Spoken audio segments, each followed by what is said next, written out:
Hello, I'm Dr. Annandale, and I teach philosophy at Mount St. Mary's University and Seminary in Emmitsburg, Maryland. Our topic today is one line from Plato's dialogue Phaedo, dealing with the effect that lying has on the soul. Science fiction author Ursula K. Le Guin, accepting a literary award in 2006, quoted Socrates, "The misuse of language induces evil in the soul." This is an intriguing statement and one worth considering. Everyone who took Intro to Philosophy remembers that Socrates was executed by his fellow Athenians in 399 BC for the crime of corrupting the youth. Plato, in his dialogue Phaedo, describes his master's death in moving detail, his noble spirit, discussing the nature of the soul right up until the fatal cup is brought, and his calmness as he drinks the poison. Socrates rebukes his friends for their weeping and reassures them that death is nothing to fear, then exhorts them to live lives of virtue. Le Guin's quotation comes from the death scene at the end of the dialogue, where Socrates explains why he believes his soul will survive bodily death. Recently, a friend and I discussed different ways that translators have rendered this line from the Greek. Le Guin's quotation captures part of Plato's meaning. The misuse of language induces evil in the soul. But consider two other versions. A famous 19th century scholar gives this line as, "For false words are not only evil in themselves, but they infect the soul with evil." And a more recent translation reads, "To express oneself badly is not only faulty as far as language goes, but does some harm to the soul." These two versions convey an idea that is missing from Le Guin's version of the quote. Plato seems to say that misusing language is bad in two ways. It is bad in itself, or linguistically, and it is bad for the character of the speaker. It makes him a worse person. My friend suggested a more literal translation. Not to speak well or correctly is not only discordant regarding the thing itself, but introduces some evil into the soul. Plato very deliberately contrasts goodness in speech with evil in the soul. More importantly, the first problem with speaking badly is that it is discordant, it is jarring or dissonant, out of harmony with the thing itself. What exactly does bad speech clash with? Not with the rules of language, but with reality itself. Plato is not just warning us against misusing language in the sense of bad grammar or bad syntax. Speaking badly also includes telling untruths, telling lies, creating a conflict between speech and reality, between what is said and what is.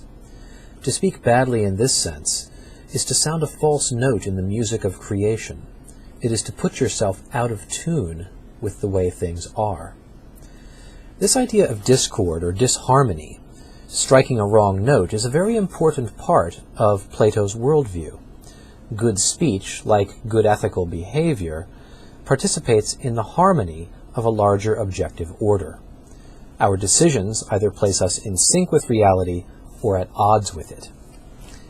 In his excellent short book, Abuse of Language, Abuse of Power, the German philosopher Joseph Pieper observes that we use language for two purposes: to describe reality and to communicate with other people. Each function implies the other. When we describe how things are, we describe them to or for somebody else. And when we communicate with others, we try to tell them something about reality. What else could we talk about? The liar, in misusing language, violates both purposes of speech. He fails to describe reality as it is, and at the same time he corrupts his relationship with his listener. To lie is to withhold some part of reality from the other person, to prevent him from participating in something by knowing it. And talk that fails to communicate becomes monologue, or at worst, manipulation. The background for these observations about language and reality is Plato's critique of his rivals, the Sophists. Sophists were teachers who traveled around ancient Greece, getting rich by claiming to sell wisdom. Of course, what they sold was not wisdom at all, but only skill with words. The sophists sold success. For the right price, they said, you can learn how to use words to gain power and money in the political assembly. You can convince the courts to give you a share of your neighbor's property, whether you deserve it or not. Socrates and Plato fought to define philosophy against this quest for success at all costs. The Greek sophists were the first nihilists, teaching that there is no such thing as truth. Or better, teaching that we can and should speak without regard to truth. The sophist is interested in reality only as a topic for impressive speeches. What you say does not matter. The only important thing for the sophist is how you say it. This concern for verbal skill is never neutral, though it might claim to be. By severing speech from reality, the sophist makes truth an optional add-in. I will teach you how to speak well, he might say, and then you can decide whether to speak truth or lies. The difficulty here is that in attempting to speak as though reality has no claim on me, I corrupt my relationship with the world and with other people. I degrade my humanity and damage my soul, as Plato would say. Sophistical speech always has an ulterior motive.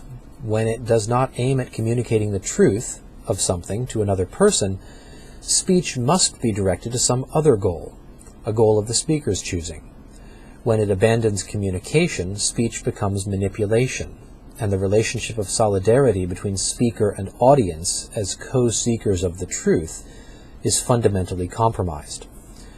Pieper ends his essay by invoking one of the ideals of our civilization: free interpersonal communication anchored in the truth of reality, the reality of the world around us, the reality of ourselves, and the reality of God as well.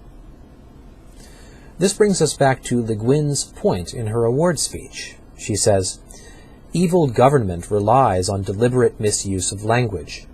Because literary skill is the rigorous use of language in the pursuit of truth, the habit of literature, of serious reading, is the best defense against believing the half-truths of ideologues and the lies of demagogues."